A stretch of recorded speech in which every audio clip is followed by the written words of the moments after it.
and get started. I'd like to say thank you for everyone for being here. Today we're going to hear from Charlotte Stijnen on her work. Oh, another person. Be presenting on uncovering streams, and dilemmas, analyzing trade-offs in the urban stream daylighting of Tibbets Brook in New York City, US. And before we get started, please just go ahead and hit the mute button on yourself if you're not Charlotte, just so that we don't have any interruptions. Charlotte, would you like to give a brief introduction of yourself? Sure. Yeah. Well, first of all, thanks for inviting me to share about the research that I did. And maybe a small disclaimer, I'm seeing some Dutch subtitles appearing on the slides. I'm not sure if you're seeing that, but I also don't know how to turn it off, so maybe you can learn some Dutch today. But I'm happy to present a case study I did on an urban river stream daylighting project in New York City. And actually, I was hosted at the Urban Systems Lab also through a NATURA fellowship that allowed me to do that. So I'm really grateful for that opportunity. And this is a work in progress at the moment. I'm writing a paper together with Katinka Wijsman, Tammy McPherson, and Nikki Francescati, where we're trying to kind of finalize this research, but I'm happy to share about it today and maybe also get some feedback, and I'm happy to receive some questions. I think I managed to turn off the subtitles, so that's great. All right, and just getting started, I want to quickly give a brief introduction on what stream daylighting is, or waterway daylighting, specifically in urban settings. So in a very general sense, we can understand stream daylighting as a process in which underground pipes are brought back to the surface. And these are underground streams in pipes are brought back to the surface. And this is a technical term also called deculverting. And daylighting is usually done for rivers which were historically put underground, usually around the early 1900s, as a way to kind of put these natural systems underground and create more space for urban development. And daylighting is gaining a lot of attention recently in cities, trying to restore and bring back these historical waterways. And I really like this phrasing by Usher et al. That say daylighting is a radical form of river restoration, where you're really reinstating these ecological systems and hydrological processes back into the city. And some reasons why cities might turn to stream daylighting is that it can be a way to address urban stormwater management issues, to improve water quality, perhaps addressing combined sewage overflow issues. And in the process of reinstating these stream systems, you can also potentially have improved habitat in the city. And this connection with rivers has been shown to be a good way of reconnecting with nature in the city, and therefore having these social cultural benefits potentially provided by urban daylighting cases. And here on the right, you can see a quite famous daylighting case in Yonkers, so just above New York City, where I went to as well during my stay in New York. And you can see at the top that the river is actually underground there at the train station. And quite recently, they daylighted the Sawmill River, and it's quite impressive to see how they managed to do that. So just to give you an idea of what daylighting entails. And in my research, I focus on how trade-offs exist in and manifest in urban nature-based solutions planning and governance in cities. But first, to see how we can understand trade-offs. So in the general sense, we can understand trade-offs as being an increase in one benefit at the detriment of the other. So gaining one at the loss of another benefit. We could also sometimes see trade-offs as unintended consequences of urban nature-based solutions. And in general, I like this phrasing also by Hoyer et al., who say it's in general a difficult choice and can pose as a dilemma between benefits and costs. And then how I conceptualize trade-offs and use it in the research that I'm doing, and also how I applied it to the case of daylighting, is that we use this typology of trade-offs, which is based on a literature review I did prior to this case study research, in which we looked at empirical cases which cover trade-offs related to planning and governance of urban NDS, and tried to group them outside of this common ecosystem services framing of trade-offs, and really incorporate wider urban systems related challenges into understanding trade-offs. So we find three general groups. We find rigid trade-offs are those that are difficult to manage in a sense and cannot be managed away and will always present as a hard choice. So common examples of that are choosing between urban development or space for urban nature-based solutions, for instance. We also find governance trade-offs as a group, which concerns more how values of inclusivity are considered in governance processes and how that affects who is involved or who is not involved, and which values are prioritized in these governance processes for urban NDS. And then we also find functional trade-offs, which are more concerned with the priorities which are set in terms of which functions can be delivered by NDS. So that goes more into the design elements of urban nature-based solutions. And beyond this, we are interested in seeing what the overlap is with trade-offs and environmental justice. So really taking a more critical look at how the way we deal with trade-offs and what trade-offs are, how that presents or how that holds implications for environmental justice. So we can look at the three dimensions of environmental justice, so distributional, procedural, and recognition justice, and see how that overlaps when we look at trade-offs. So for instance, how choices that are made regarding trade-offs affects who or what benefits from urban NDS, or who or what loses out. We can also think about who is heard and represented in the decision-making process, or who is or what is left out. And lastly, also who is recognized in this process. And then we can consider to what extent biodiversity and the right of nature is recognized in planning and governing urban NDS, and to what extent the wishes of local community are recognized as well. And here I just want to say that, and going back to urban daylighting, which is a very intensive form of urban nature-based solutions, where you're really reinstating these lost natural systems in an urban landscape, it poses a really interesting and important type of urban NDS to see how different trade-offs play out and how perceptions of nature relate to issues of environmental justice when you're recreating these urban streams in urban environments. And now on to the case study. So I focused on an urban daylighting case in Kingsbridge in the Bronx. So this is located more or less in the northwest of the Bronx. And some important features of this area are the Major Deegan Expressway, which runs pretty much through Kingsbridge and kind of borders it from neighboring neighborhoods on the right. There's also Broadway Street, which runs through Kingsbridge. And notably also is the Hudson River on the left and the Harlem River kind of bordering it there on the bottom.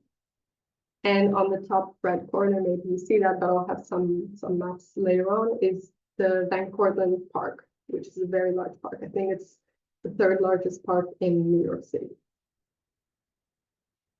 And just to give you an idea of what is being daylighted in this case. So on the left, you see an old map of Tibbets Brook, which is running through Kingsbridge. This is the historical map and kind of lays out where Tibbets Brook used to go. And some of the history of Tibbets Brook is that it was used for centuries by the indigenous Lenape people for many, many years. Dutch colonizers came in around the mid-1600s, and they valued this area because the marshlands created by Tibbets Brook provided them with very fertile farming grounds. So they arrived there and actually dammed the brook to create a mill, and they had enslaved Africans working for them. And through this process, they've also really reshaped the stream of Tibbets Brook by creating this lake pond, which still exists today. And moving further on, in around the early 1900s, Tibbets Brook was completely filled in and put underground as a way to create more space for urban development in the area. And some of the only remaining memories, let's say, of Tibbets Brook are the street name here that you can see on the right, Tibbet Avenue. And the topography of the area still shows that on the sides of where Tibbets Brook used to run, it's quite a hilly area. So it really shows that Tibbets Brook used to run there. Here you can see also a picture of how they put Tibbets Brook underground into the sewage system at the time, which still runs today under the Broadway Street. And here you can see how at the lake, at the end of the lake, Tibbets Brook runs into the sewage system. So this is kind of the end of Tibbets Brook as it is today, where it goes underground and actually flows into a water treatment. It goes into the water treatment system. But then to talk about what the daylighting process is really about. So on the left, you can see again where Tibbets Brook used to flow on the current map of the area. And on the right, you see a project image of how the daylighting, the plan for the daylighting. So the plan is to remove or redirect Tibbets Brook, let's say, out of the sewage system and have it running in an open stream along an abandoned railway line, which runs parallel to the Major Deegan Expressway. And the main goal of kind of removing Tibbets Brook out of the sewage system is to also reduce combined sewage overflow, which is quite a large issue at the moment. And during heavy rainfall events, the combination of Tibbets Brook in the sewage system with stormwater and sewage leads to situations where this is dumped out into the Harlem River and has created a situation where the Harlem River has very poor water quality. So that is the overarching goal and kind of driver of this daylighting project. And maybe it's a bit hard to see, but there is a distinction between to what extent Tibbets Brook can be in an open stream. And in this red line on the right-hand side, you can see where it has to go back underground in a conduit, and it goes to an outfall back into the Harlem River. However, this is the clean Tibbets Brook water. And by doing that, by separating Tibbets Brook out of the sewage system, they're able to reduce annual combined sewage overflows with a volume of up to 216 megagallons per year. And the length of the open channel in this abandoned railway line is around 0.5 miles, and that's approximately 0.8 kilometers. So it's quite a substantial portion which will be open. And here, just to give you a more visual understanding of how we can imagine what the daylighted version of Tibbets Brook could look like. So currently, you can see on the top the major Vegan Expressway, with on the right-hand side the abandoned railway corridor. That is where the daylighting will take place mainly, and on the bottom you can see a rendering of that. So the daylighting will be next to the highway, and it will be in combination with a greenway, so to say a corridor where people can walk or bike along. And this is also a very strong component of the project, to have this greenway in tandem with the daylighting. And I just want to note one interesting point about the daylighting where it becomes quite tricky. Here towards the Harlem River at the bottom, we have actually the rail lines, still active rail lines at the water's edge, where this kind of makes it that a full connection of Tibbets Brook to the Harlem River is not possible. And on top, there's a rail yard where the MTA is working on their trains, and this has made it impossible to also continue daylighting an open surface channel all the way to the Harlem River. But it's quite unfortunate because in this area there's also public housing estates, and they will, so to say, miss out from the open channel. They will go underground at that point. Here are just some quick pictures of how the abandoned corridor looks at the moment. So there is quite a lot of vegetation there. There's a lot of trees and shrubs and grasses that have grown on their own from the decades that the corridor was abandoned. And also an important point of the daylighting project is that it's also part of a much wider project to create a greenway along the Harlem River, so on the side of the Bronx, because at the moment, almost all the waterfront in the Bronx is not accessible due to infrastructures that were put there, for instance, the train lines and highways. And this is a wider project, ongoing project, to kind of create access to the waterfront in this area. And so the daylighting of Tibbets Brook is a small portion of that. So very quickly, to go over the methods that I use to analyze how trade-offs play out in the Tibbets Brook daylighting project. Mainly, I made use of semi-structured in-depth interviews with actors that were involved in, or that are involved with the Tibbets Brook daylighting project. I also conducted a few street interviews with people in the Kingsbridge area, and mainly also doing field observations, so attending community board meetings where I could, for presentations about Tibbets Brook, and joining some arts-based engagement activities around Tibbets Brook, which is also quite a prominent component of raising awareness about Tibbets Brook. And just to mention that I was in New York from end of March to end of June. So this was during that period.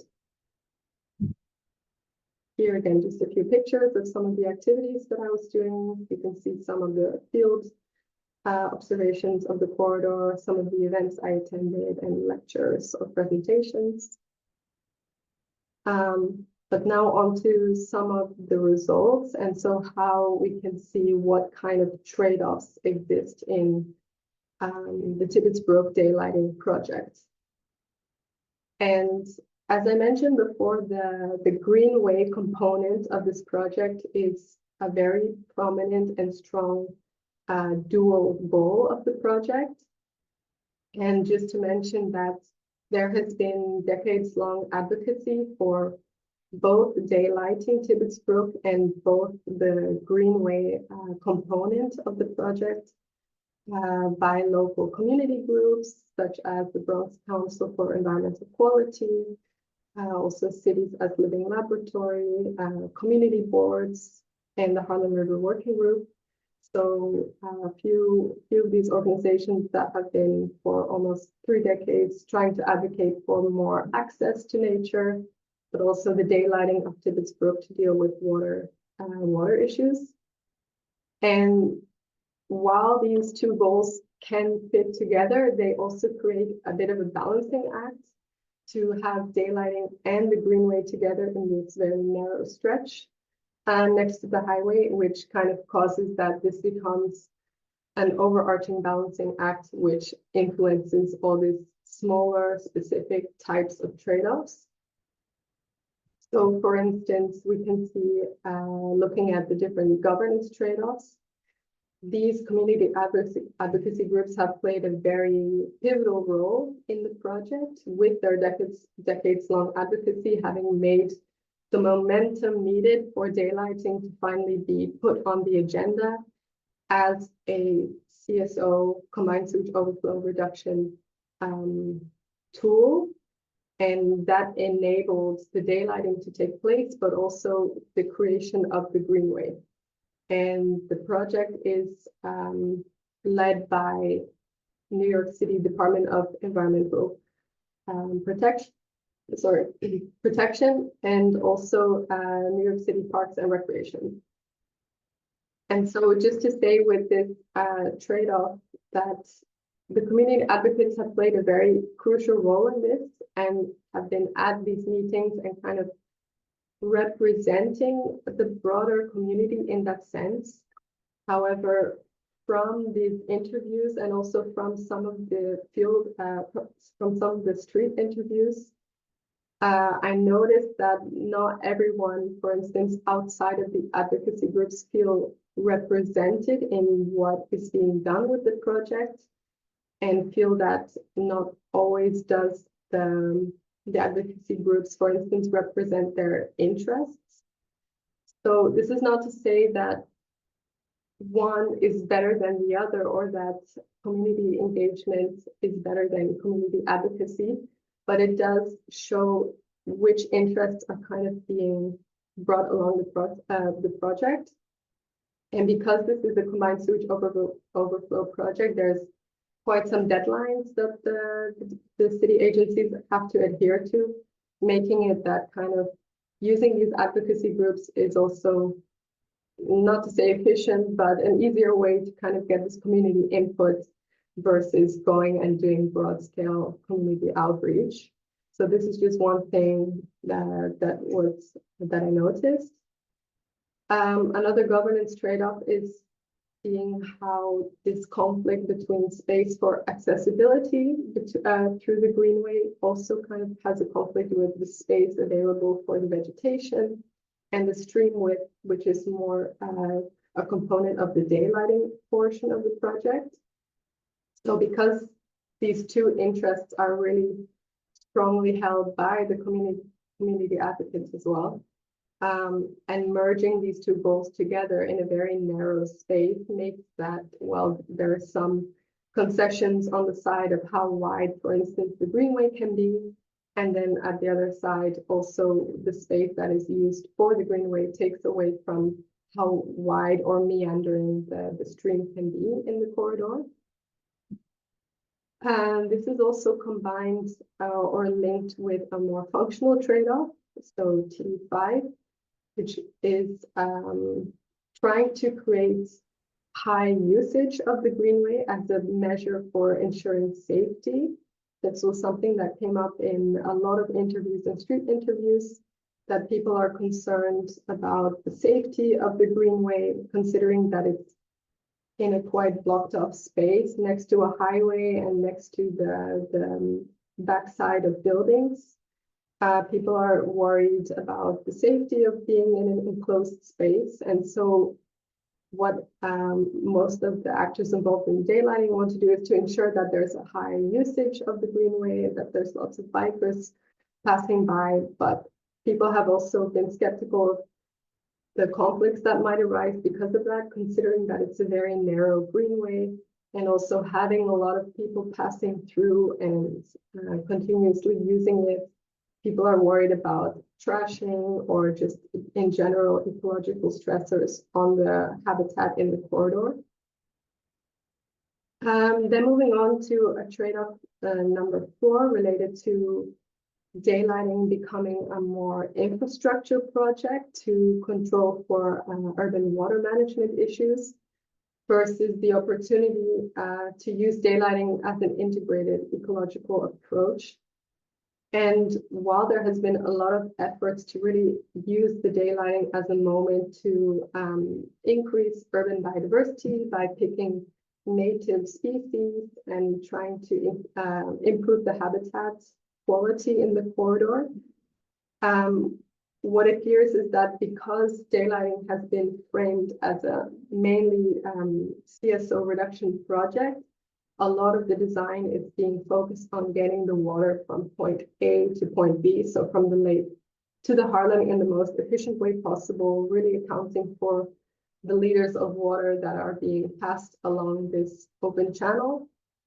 And so a lot of the design is being made to just as efficiently as possible control for this water, which makes that it leans more towards an infrastructure project at times rather than an opportunity to really improve ecological benefits.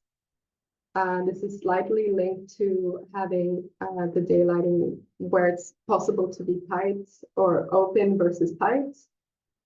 This also has to do with flooding issues and controlling flooding by reintroducing the stream in the environment. So for instance, in some places, the stream had to be piped rather than an open channel because of the proximity to buildings on the side of it, which would actually cause more flooding risk to some of the buildings. So for that reason, the daylighting had to be cut a bit shorter than people wanted, than the community advocates wanted, just to safeguard and reduce flooding risks. And lastly, I want to touch upon this trade-off between the novel ecology and the landscape ecology through daylighting.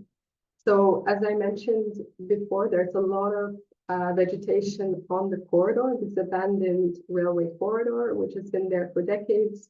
There's really big, old or medium growth trees there with very broad leaves. It's very densely vegetated, although this vegetation there is not native, so to say, and in some cases is also invasive species.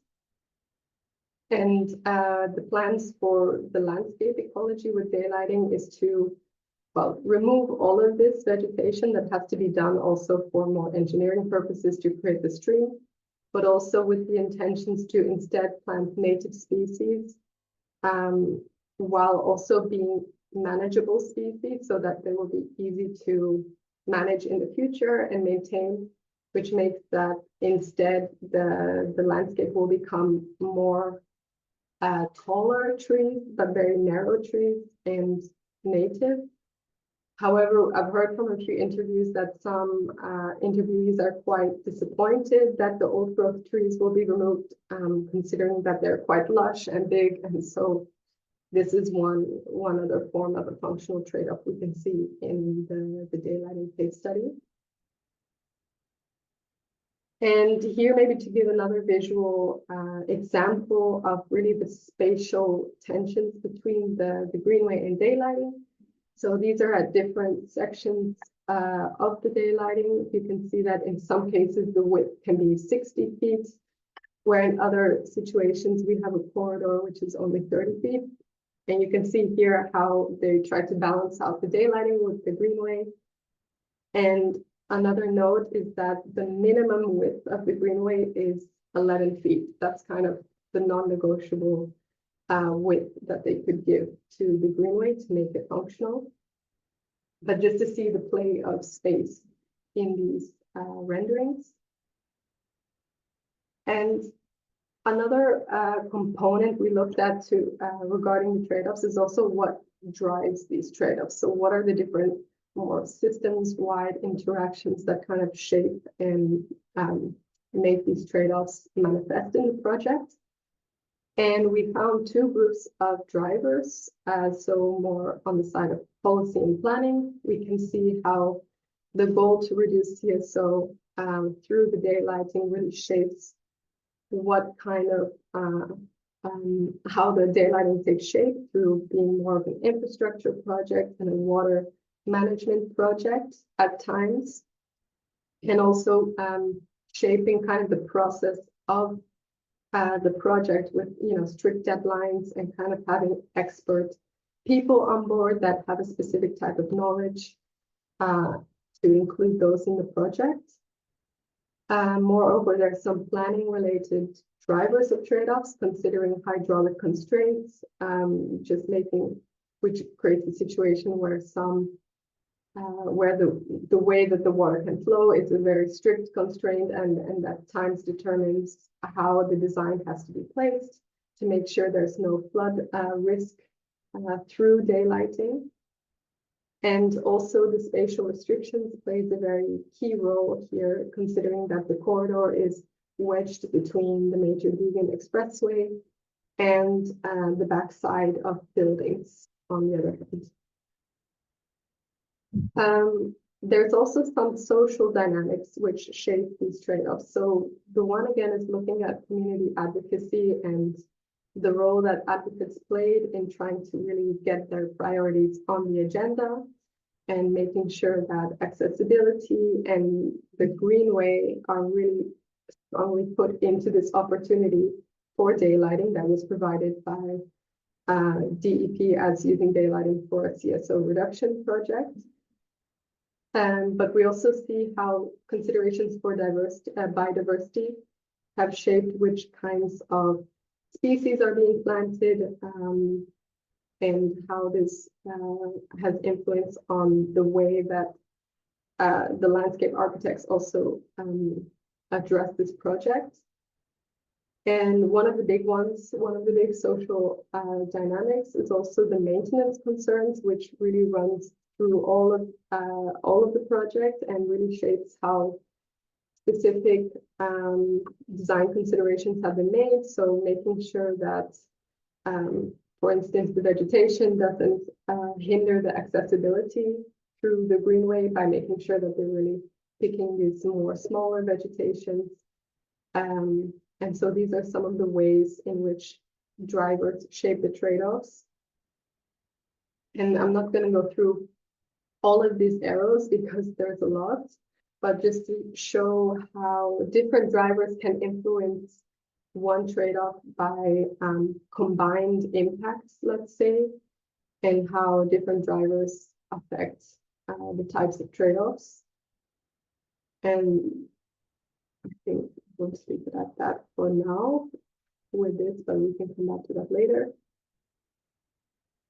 And so I just want to end with a few discussion points on what we found with the Tibbets Brook daylighting project, is that we see there is a bit of a tension between daylighting as an opportunity for ecological benefits in the area, with a strong pull to really have daylighting actually be more of an infrastructure project, as the main goal is to reduce combined sewage overflow reductions. And we kind of see this tension playing out, and it does tend to pull more towards daylighting becoming an infrastructure project with having a channelized stream and making sure that it's very maintainable, so to say, in the long run. We also see a tension between having access to green space and providing enough space also for ecological flourishing. And this is again a tension we can see between making sure people have access through the greenway, while at the same time, for instance, it takes a bit of space from the stream habitat, and also these posts that are used to kind of hold up the greenway are sometimes they really had to manage that it doesn't go in the way of the stream and create issues with the water flow. And one important aspect also is that there is not, at the moment in the planning and design stage of this project, a strong apparent contestation of the project, and there can be a few reasons for that. One might be because of this decades-long advocacy from community groups, there may be a general or wider appreciation of the efforts and understanding of the benefits from daylighting. But another is that not many people also know about this project, and that was very clear from street interviews that I did, and also from some interviewees mentioning that, well, outside of this advocacy groups. It's not really well known what's going on because meetings and discussions for Tibbets Brook daylighting, they happen in these organized meetings, which take place online, but are done in English and are sometimes using more technical language. And so that might exclude some people from joining. Also, it takes time out of their day. There's a lot of experts joining these meetings, but not too many people outside of the community advocacy groups. And lastly, we expect that once implementation starts and that daylighting becomes visible, so to say, with removing the trees from the corridor and really starting this implementation of the stream and having the machinery on site, creates more of a visual understanding of what's happening, and we might see more contestation or more opinions, at least, of the project once implementation starts. And I want to just end on the note and the challenge, but also the opportunity of daylighting and the process of bringing natural systems back into the city, where there's a lot of opportunity to increase biodiversity in the city and to really foster these human-nature connections. But at the same time, we see a strong tendency to still, when bringing natural systems back into the city, and in this case, bringing streams back, there's a strong tendency to really have them be controlled in a way that we would with infrastructure, and to still have this thinking of controlling nature in the city. And I think that's still something that raising awareness could play a role in, but it's something we see come back into Tibbets Brook, and something that speaks to wider efforts to renature cities. And with that, I want to end the presentation and really look forward to any feedback and questions, as I'm still working on writing out this research. So I hope that was clear, and happy to answer any questions. Thank you so much, Charlotte. Yes, we can now move on to the question period of this webinar. Does anyone have questions? If you do, please just speak up.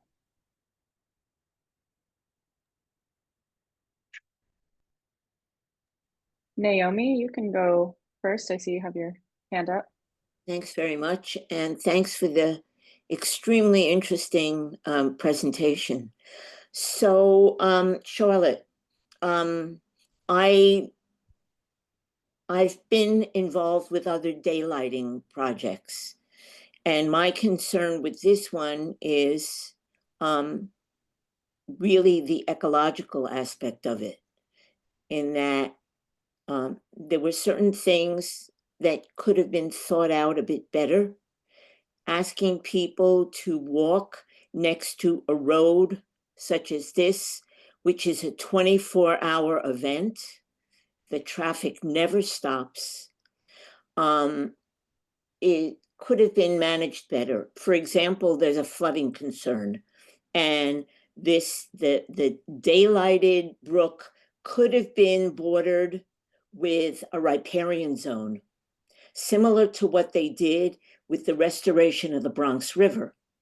So that would have reduced the flooding issue. It would have reduced contaminant issues, because the traditional plants you find in a riparian zone, salix and populus, are also well-known phytoremediators for many of the contaminants you might find in such a water resource. This would have set the road, the walkway back, the greenway, from the road by creating this zone, and it would have been a much more conducive environment to bringing people into this environment. So those are my thoughts. Thanks. Okay, great. Thank you for sharing.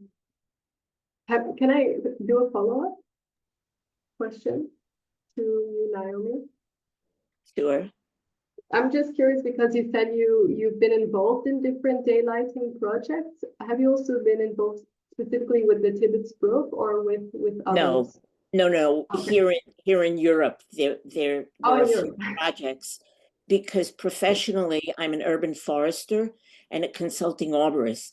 And so, you know, since these water resources are often in context with natural habitats or planned improvement to greening spaces, we get asked to comment on the approach. And so, given the environment that this is in, I see many opportunities to improve the enjoyment from potential users, and that would increase the usage by a disenfranchised community, which is exactly, I mean, I come from this neighborhood. This is exactly what this community needs: more green space that is accommodating both for them and diversity. Yeah, great. Thank you so much for sharing your thoughts on that. You're welcome. Thank you. And we have a question in the chat that I think this person, Vasquez, would like me to ask. They ask, in case Charlotte did not mention, can you ask her if there are legal limitations to establish and improve the green corridor? In addition, if she thinks the results of the interviews are sufficient because the sample size was little. Thanks for the question. I couldn't see who asked that. In regards to legal issues, not that I'm aware of. I think there's more planning restrictions and zoning issues that might create some constraints on the daylighting, but legal issues, I'm not sure. And as regards to the interviews, for sure, I mean, more interviews would have been amazing. I was really upset to leave only after 3 months. I would have loved to talk to many more people, especially people who are not involved with Tibbets Brook daylighting. So I hope that there might be some follow-up research on this, and I think it would have showcased a more diverse story on Tibbets Brook and how different people are perceiving the project. So for sure, there are some limitations with the amount of interviews I did. That said, I do think it still enabled me to kind of tell a story about daylighting and the way that trade-offs kind of manifest and the different perceptions. And I also tried to kind of complement this with going to community board meetings, watching some of the recordings of these community group discussions they did on Tibbets Brook daylighting and doing some desk research.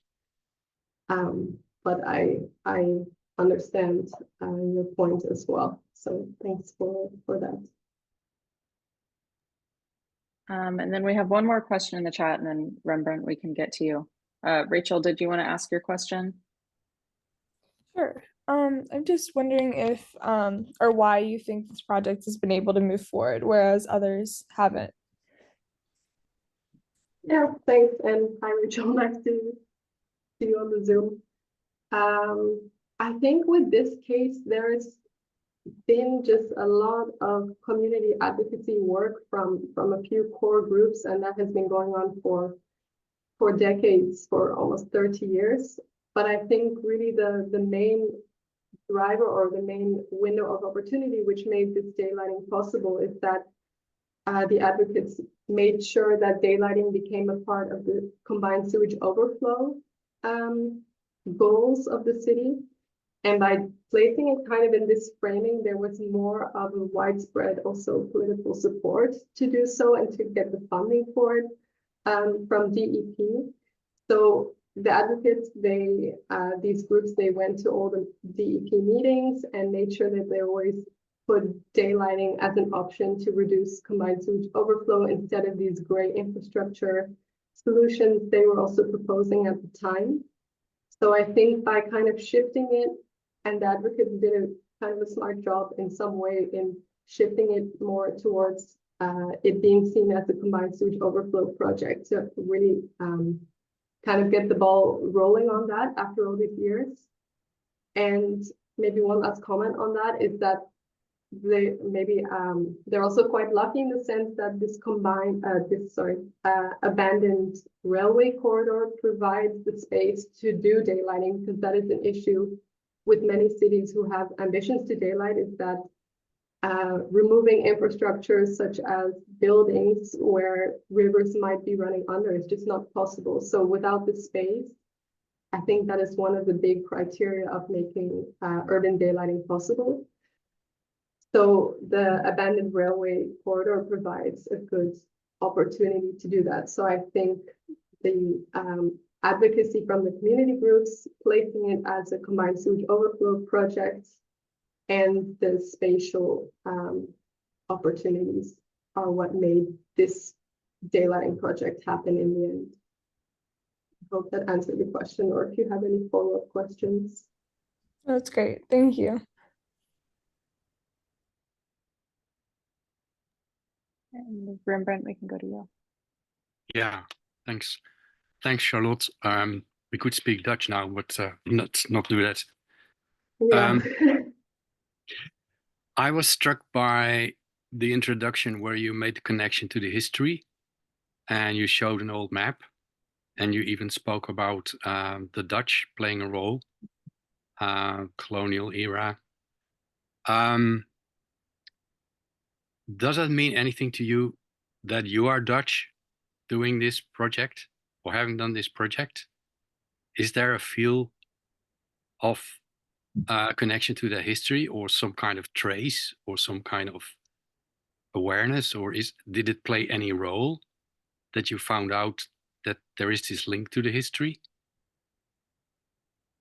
Yeah, thanks for that question. For me, it was also really eye-opening, I would say, to see how much the Dutch colonial past has still left legacies in the area. And I think for me, it was something that really made me be aware of my positionality as doing research on this case, considering the history. As to links beyond that, I would say not so much. I take this history into account, and it really shapes the way that our connection with nature and colonial past has shaped the landscape as well, and the history is connected to that. But I would say for the research I did, I focused more on the planning and the design stage of the daylighting project that's going on right now. But for sure, it did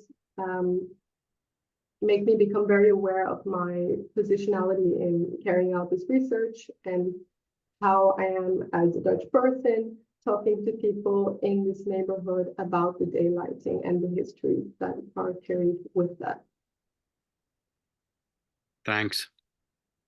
Thanks for your question. All right, any other questions, Loan?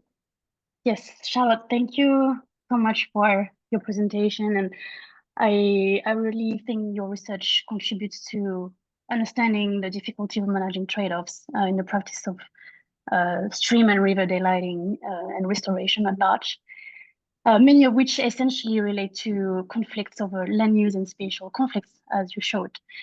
But I wanted to go back to your finding around rigid trade-offs. So I wanted to ask you if you could expand a bit on whether this came as a surprise that you did not identify any rigid trade-off, or was it that it made you rethink about the theory? Was it that you realized, okay, maybe the rigidity aspect is just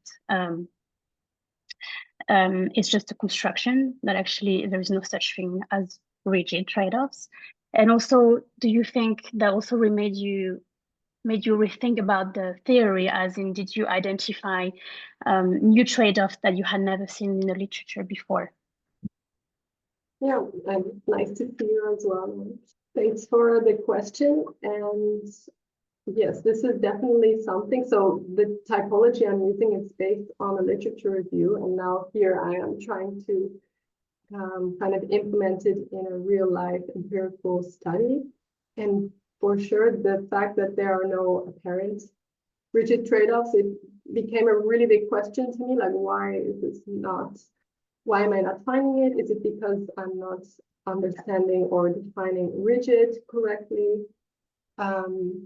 And I think you're right in saying that what is rigid is very much a social construction of what is rigid and why is something seen as being rigid. And in looking at this case again, for instance, we can question to what extent does the placement and existence of this major Deegan highway place a rigid spatial constraint. And maybe in that sense, we can see it as a rigid trade-off in that we allow this highway to still be there and have this autocentric ways still shaping the way we use our land. And maybe if we look in a transformational way, we would see that, well, we would actually want to exchange some of this highway for more stream space. So in that sense, I think for me, it became really reflection on maybe the typology needs some reframing in how we see what is rigid, and putting more of a constructive or social constructive lens on how we see what is really rigid and what is given, let's say, or what becomes given due to social narratives and kind of the way that we frame things. So for sure, that made me think of the typology, and I think later down the road, there will be a new iteration of it. So it was, for me, a good test to see how that works in practice. And I'm not sure if there was another part of your question. I mean, I'm happy with that answer. And also, Okay. I will look forward to seeing where your next reflections will go in relation to this rigidity stuff. Thank you. Thanks. And I think we just have time for these last two hands that are raised. We have another question from Rachel. I think she had her hand first. Yeah, I have two questions. I'll kind of put them in one, I guess. So I'm wondering, Charlotte, what the community board meetings have been like in your opinion? Like what the atmosphere has been like, especially for the ones that you were able to go to in person. And then more largely, do you think that there will be this project will be an opportunity to make daylighting more popular in the US or specifically in New York City? Mm-hmm. So as for the community board meetings, I attended one or two in person, and then I went also online and attended a few or so some recordings from previously recorded community board meetings. And the dynamics are quite different, also depending on the different community boards. So there's, for instance, Community Board 8 or Community Board 7. They're both in this area of daylighting. Whereas Community Board 8, there are also a lot of the people that are involved in the community advocacy groups. So there, I feel there is much more energy, let's say, and discussion on the daylighting and people putting their opinions. Whereas for another community board, it was mainly an informative session, and there was a small moment for people to ask questions. But other than that, it was more of just kind of telling about the project and more of an informative session.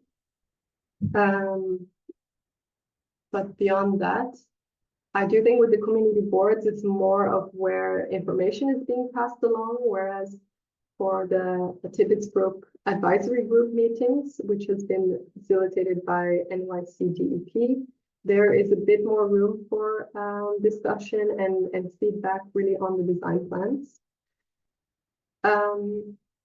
And for daylighting becoming an opportunity for other daylighting projects, I hope so. I mean, it really shows how different sectors also have to work together. And I think if the Tibbets Brook becomes a success, hopefully it shows also how more green infrastructure projects can be used to alleviate in cases water management issues, rather than, you know, going back to the common gray infrastructure solutions.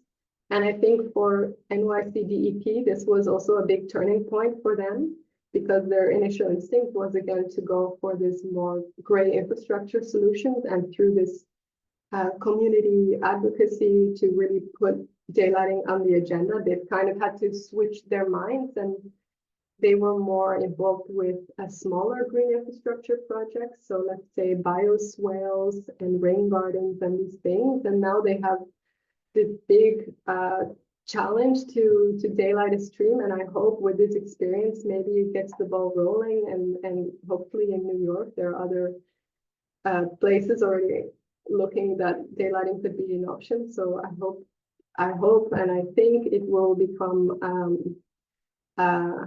a momentum for the future. But let's see. But my instinct would be that yes. I hope so. All right, thank you. We have Jamie next, and this will be our last question.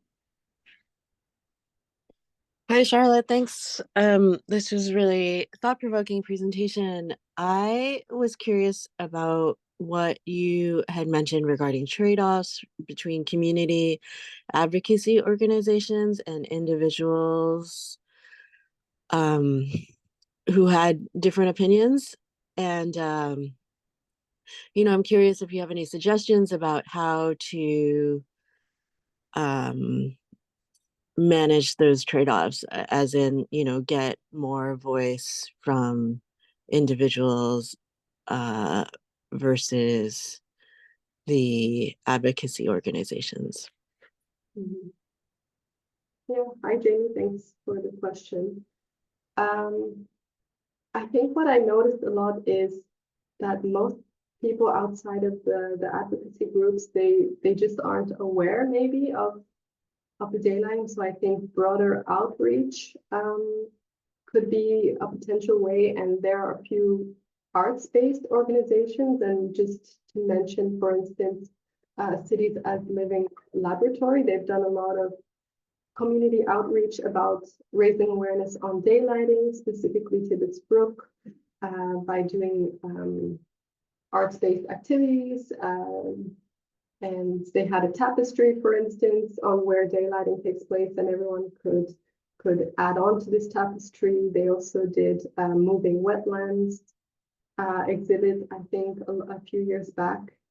So I think raising awareness around daylighting and also potentially raising awareness on the benefits of daylighting could be really important in this case, because what I noticed also is that people's initial reaction to hearing that there will be a stream in their neighborhood is a bit of fear, or maybe concern of, well, what does that mean? If there's a stream in the neighborhood, does it create more flooding?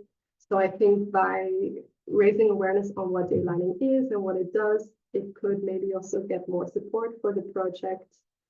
So I think that's a big aspect, and maybe also important for before implementation starts, that people are also aware of what's going on, instead that it becomes a shock, you know, when they see that things are being removed and changed.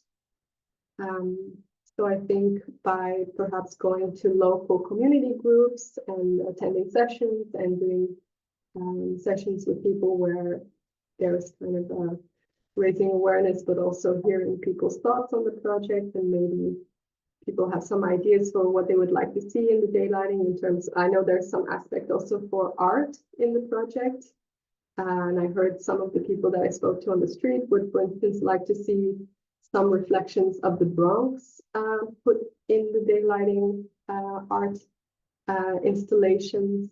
So I think that could be a way, perhaps moving forward, to also include the wider community, as I know that the design plans, I think they're quite finalized at this point, but maybe there is still some room for at least raising awareness and potentially some smaller moments where feedback can still be incorporated. I know that was a long answer, so I hope that was a bit clear. Thank you so much, Charlotte. And so we are at time. It's 8:01 now. Well, my 8:01 my time. Thank you everyone for joining, and especially thank you, Charlotte, for giving this wonderful presentation. We have recorded this webinar, so we'll be posting it on the website along with some of the others that we haven't posted shortly. Thanks, everyone. Thank you. Thanks for your questions and attention. Thank you. Thank you, Charlotte. Thank you. Bye.